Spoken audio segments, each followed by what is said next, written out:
Good day everyone, I am Sittie Hanan and today I'm going to show you how to run a SPSS and solve for the paired t-test. So paired t-test is used to determine whether the mean difference between a paired observation is statistically significant different from 0.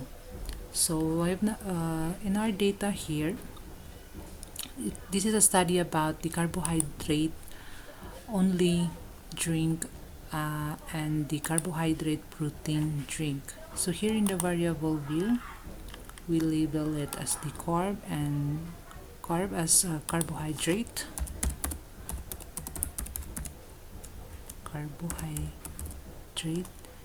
and then the carbohydrate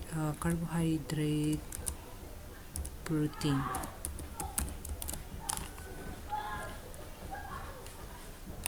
So now to set up the data, just click on the transform and then compute variables. Here in the target variable, just write in difference. And then the difference between the numeric expression of carb, protein, and carb. Click on OK. So now we have here the result of the difference of these two variables. So now let's proceed to check on the assumption by clicking on the Analyze and then Descriptive Statistics, Explore, and then drag this difference into the dependent list and then click on the plots and then this plot here by clicking on the factor level together and check the stem and leaf and then check for the normality plots with test none and then continue. Now click on OK and we have now here the result.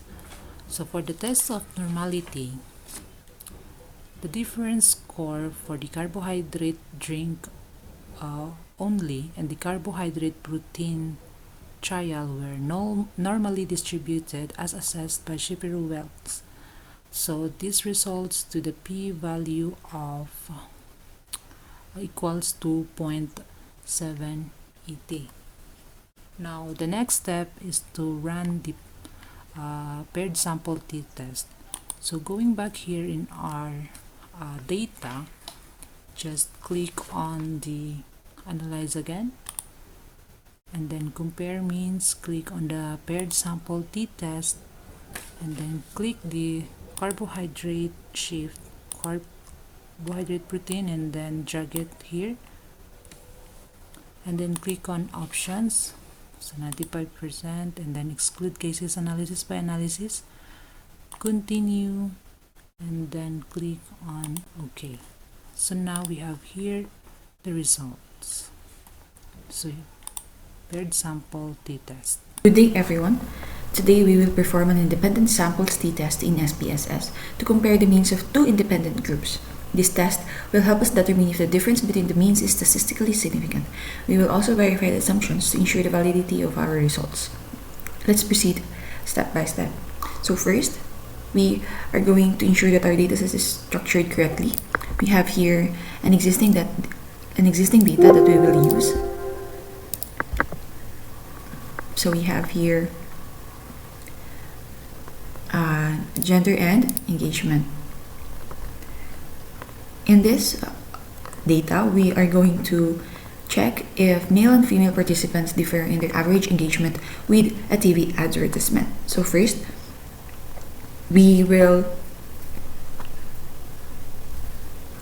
check for outliers by running a descriptive statistics and then explore. So we have here our dialog box. On our dependent list, we are going to drag the engagement, and then for our factor list, we are going to drag the gender. And then click this, and then for our plots, we are going to check this, and then for descriptive, we are going to check the histogram because we want to use it as our graphical method to detect the normality. And then we are going to check normality plots with tests.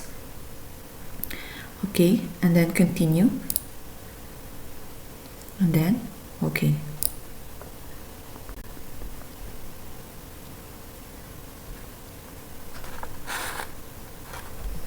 So we are going to look for our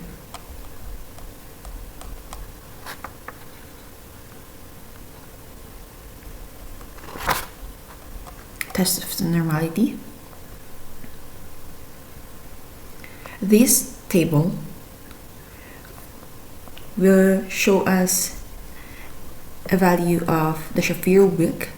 This here, this should be a value of greater than 0.05 that will suggest that our data is normally distributed. If this here has a value of less than 0.05, we would assume that our data is not normally distributed, and we would consider using a parametric alternative such as Mann-Whitney U test. So for our case here, we have a value of greater than 0.05, which is 0.970, 0.506. So we can assume that our data is normally distributed and statistically significant. So after that, we are also going to run our independent samples test. So we have to again analyze and then compare means and click independent samples t-test. So again, we are going to drag the engagement to our test variables and then our gender to the grouping variable. And then under this, we are going to define the group 1 as 1 and group 2 as 2, and then continue, and then okay. Let's check options. So let's make sure this confidence interval percentage is at 95%, and then tick this and then continue. Okay. So here we have our table for group statistics and independent samples t-tests. So in here, we are going to check the Levene's test for equality of variances. Our significant value here should be greater than 0.05. So we can say that our population variances is equal. In Levene's test for equality, a p-value of greater than 0.05 means the variances are equal, and the value of less than 0.05, we can assume that our variances are violated. So in here, we have a value of 0.174, which is greater than 0.05, so that means it has met our homogeneity variances. Okay, so it is statistically significant. Also, we can also check the confidence interval. So there shouldn't be any zero here. Okay.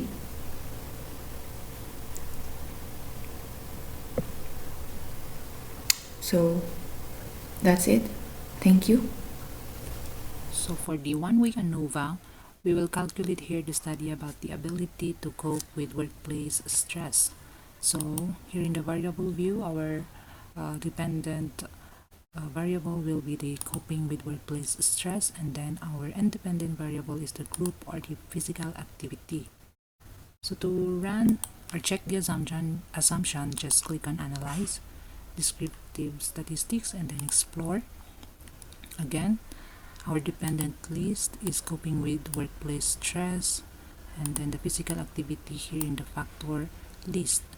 Click on the display as both, and then go to the plots, factor level together, and check this stem and leaf, and then check the normality plot with test, and then none, and then click on continue, and then click on OK.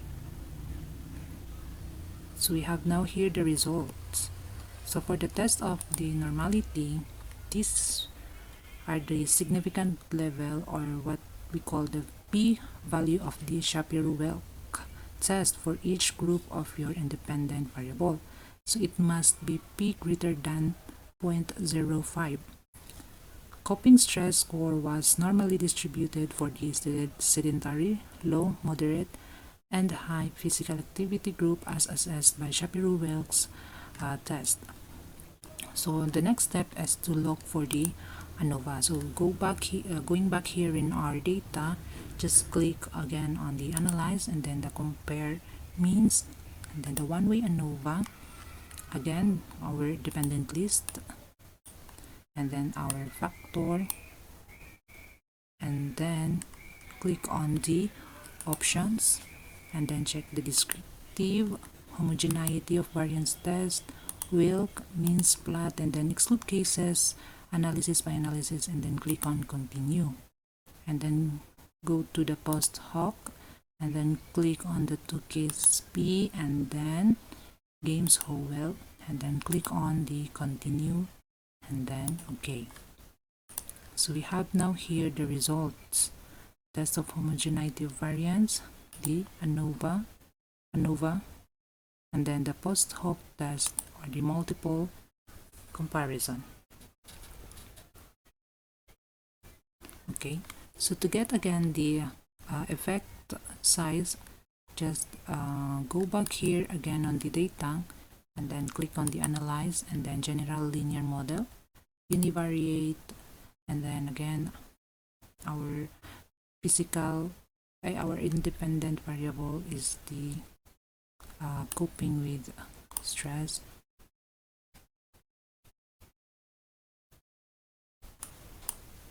and then the factor, and then select click on the option and then estimate of effect size here, and then click on continue and then okay. So we have now here the univariate analysis of variance. Good day everyone, this is Norlaylah M again. This time we are going to perform an ANOVA repeated measures. So this statistical test is an extension of the paired samples t-test and is used to determine whether there are any statistically significant differences between the means of 3 or more levels of a within subject's factor. So here we have again an existing data. So in this data, a researcher wants to understand how exercise might reduce heart disease. The researcher wants to concentrate on a protein called C-reactive protein, or CRP, which is a great marker of chronic inflammation in the body and associated with heart disease. So the researcher would like to know whether exercise has an effect on CRP concentration, because this might indicate that exercise has an anti-inflammatory effect. So the researcher recruits 10 subjects to undergo a 6-month exercise program. The CRP concentration is measured at 3 different stages. So here we have the CRP pre, or the pre-intervention program, the CRP mid, or the midway intervention program, and the CRP post, or the post-intervention program. So these are all measured in scale, and then the rules are tick none. Okay, so first we are going to check for the tests of normality and to check if there are outliers, to check for outliers. Okay, so first we have to analyze and then descriptive statistics and then click explore, and then these variables we are going to drag them or move them to the dependent list, and then click plots, and then under the plots we are going to check dependents together and then leave the descriptives empty, and then check the normality plots with tests. Okay, so let's click continue and then okay. So here we have tests of normality and then the other diagrams. We have here the box plot, which shows that there were no outliers in the data as assessed by the inspection of the box plot. Okay, now for tests of normality, You can see here that our significant value is greater than or are greater than 0.05, which we can assume that the CRP concentration was normally distributed, okay, as assessed by the Shapiro-Wilk test. Okay, so next we have to we are going to run our repeated measures. First is to click General, and then General Linear Model, and then repeated measures. So here we are going to input time under the within subject factor or the name, and then put input 3 here, and then click Add. For the measure name, we are going to put CRP. The CRP here is our dependent variable, and then the time is our independent variable. Now we are going to click Define, and then these 3 variables, we are going to drag them to the within subjects variables. Okay, now let's click Plot, and then the factors, we are going to transfer it to the horizontal axis there, and then click Continue,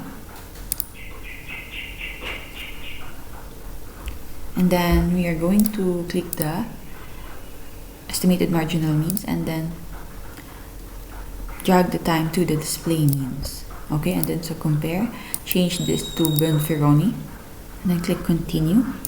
And then for the options, display options, we are going to take descriptive statistics and estimates of effect size. And then our significance level is 0.05. Okay, let's continue, and then click OK. So here we have our descriptive statistics. It should look like this. And our Mockley test of sphericity. If the significant level is less than 0.05, and then our sphericity is violated. So in our third assumption, we have what we call the assumption of sphericity, which shows that our significant value here is 0.043.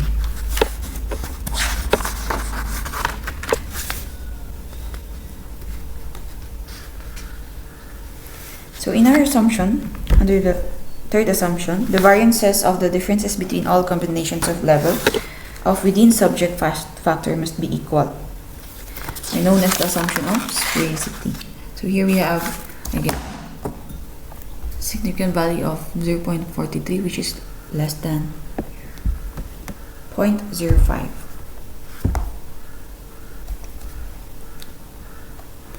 And then we also have tests of within subject effects.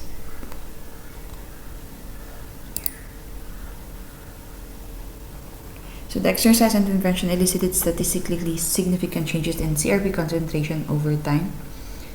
Also, the post hoc test or the Bonferroni adjustment. The value here should look like this.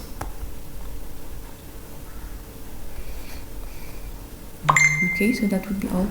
Okay, so the next one is the Pearson product moment correlation. So Pearson product moment correlation is used to determine the strength and direction of a linear relationship between two continuous variables. So here we have a data about the time spent watching TV in a day and the cholesterol level. So the first thing to do is our variable should be on a continuous and paired, to be continuous and paired. So to start, just go to the graphs and then chat builder, click on OK. So now we have here the variables and then our gallery. So in the gallery, we will choose the scatter or the dot. So we have here the scatter or dot, and then I'm going to select this one and then drag it here. And then we have now here the y-axis and x-axis. So for the x-axis, I'm going to drag the time spent watching TV on the x-axis, and then the cholesterol level on the y-axis. Then here at the element property, I'm going to, here in our element property, just click on the y-axis and then uncheck the automatic, and then click on OK. So here we have now here the scatter or dot result. So this is now linear and scattered into linear way.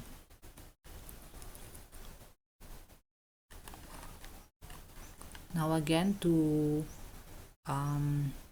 let's check for the normality by going back here in our data and then click on the analyze and then descriptive and then click on the explore.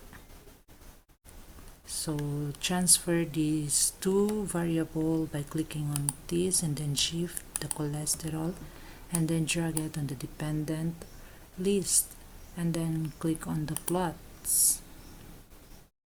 And then we have now unchecked them all and then none, and then normality plots with test and then click on continue, and then for the display here just choose these plots and then click on OK.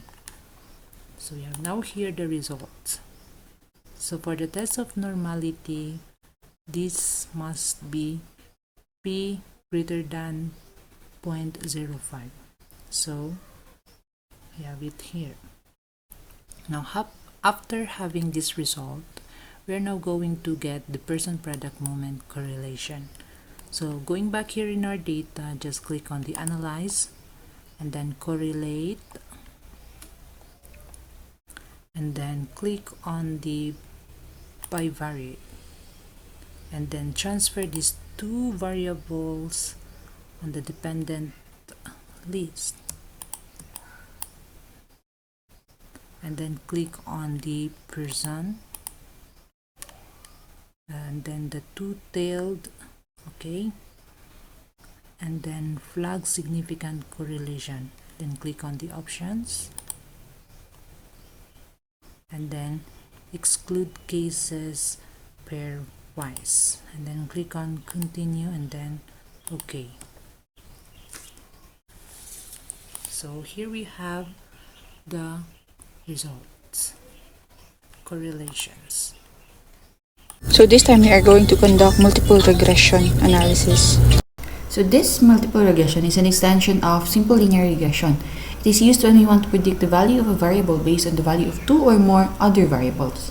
The variable that we want to predict is called the dependent variable for sometimes the outcome target or criterion available variable. The variable we are using to predict the value of the dependent variable are called the independent variables. Okay, so here we have an existing data, and then this is the data view and then the variable view. So in here, the measures is you can always use the scale or nominal, but not the ordinal, since you have to use ordinal logistics if you're going to measure with ordinal. And then the rows are tick to none.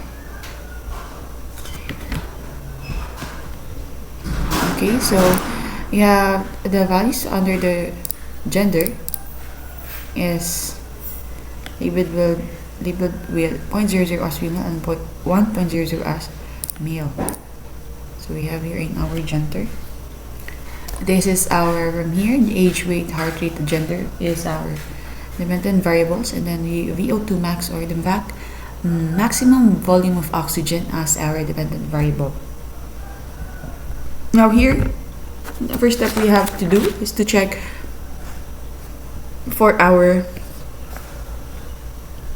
regression again, just like the linear regression. Okay, you have to click analyze, and then regression, and then the linear. So here we are going to tag our dependent variable here, and then which is our VO2 max, and then our dependent variables, the age, weight, heart rate, and gender. And then we are going to click the statistics button and take estimates and confidence intervals with a level of 95%, and then model fit, descriptives, part and partial correlations, and then the collinearity diagnostics. We also want to take the residuals of Durbin-Watson and case-wise diagnostics with a standard deviation of 3. Okay, click continue, and then under our plots we are going to take histogram and normal probability plot, and then produce all partial plots. Click OK, and then for linear save button, we are going to take standardized, studentized, and studentized deleted, and then under the distances we are going to click Cooks and leverage values. Okay, and that's it, and then let's click continue, and then okay.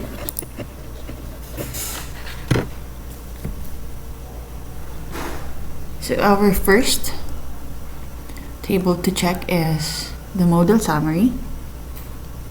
This one, our Durbin-Watson should be close to 2. Our Durbin-Watson should be close to 2. So there was a independence of residuals as assessed by the Durbin-Watson with a statistic of 1.910. And then also we are going to check the correlations.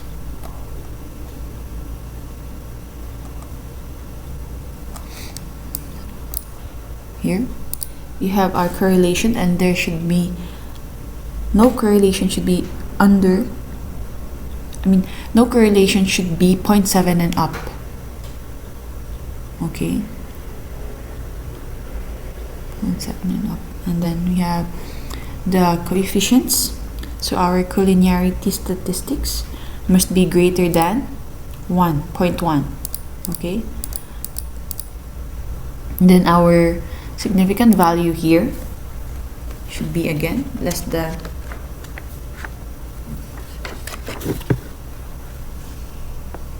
0.05.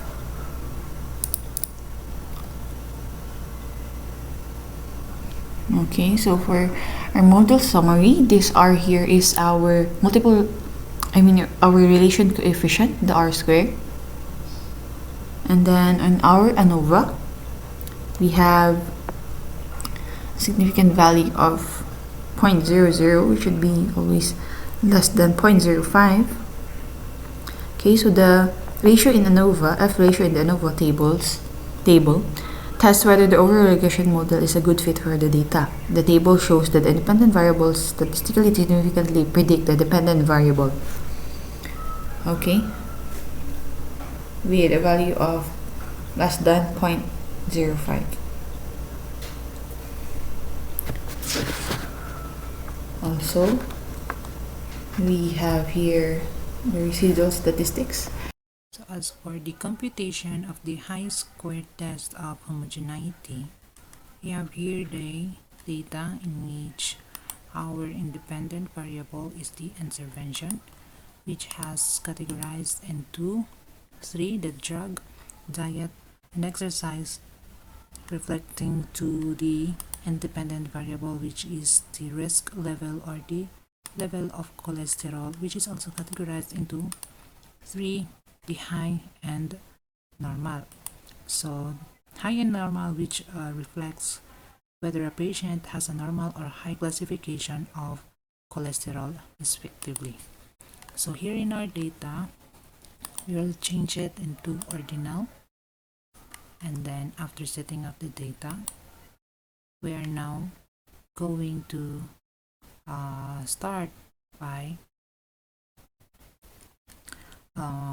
check the assumption by clicking on the analyze, and then descriptive statistics, and then cross tabs, and then transfer the independent variable to the column and the dependent variable into the rows, and then click on the statistic bottom and click on the high square, and then continue, and then click on the cells, and then check the expected and check this. We're now going first to get the expected counts of this data, and then click on continue, and then OK. So we have now here the results. So as you can see here in the minimum expected count in any of these 6 cells is 24.7 with a high level of cholesterol, which is greater than 5. Therefore, we have an adequate sample size to run the high-square test of homogeneity. If any of our expected counts were below 5, you do not have the adequate sample size to run the high-square test of homogeneity. And then since we have checked on the expected count, we are now going to get also the observed count by clicking again the analyze, and then descriptive statistics, and then cross tabs.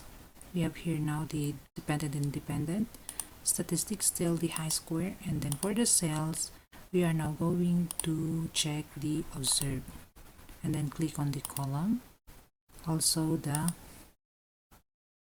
column proportion, and then adjust p-value, and then round cells, and then continue, and then click on OK. So we have now here the other cross tabulation